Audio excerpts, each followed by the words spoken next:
अस्सलाम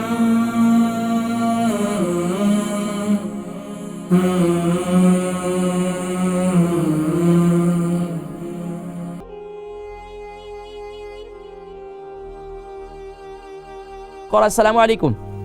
अस्सलाम वालेकुम। वालेकुम सलाम जी। मेरी बहन कौन और कहाँ से, जरा जल्दी।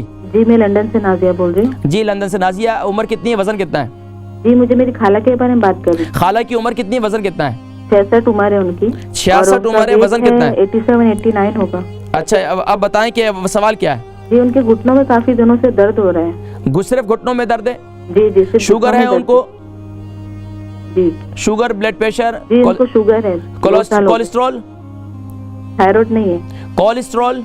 जी कोलेस्ट्रॉल, हाँ जी कोलेस्ट्रॉल होगा शायद। अच्छा अब मेरी बहन उनको ऐसा करें, उनको कहें कि मेथी दाना रात को सोते वक्त हल्दी वाले पानी के साथ इस्तेमाल करें। मेथी दाने को ग्राइंड कर लें और हल्दी वाला पानी बनाएं, फ्रेश हल्दी का खूब उसको अच्छी तरीके से उबालें, उसको रात को 1 कप पानी के साथ जो है मेथी दाना खा लें। ये इससे इंशाल्लाह इससे काफ़ी फाका होगा उनको इंशाल्लाह।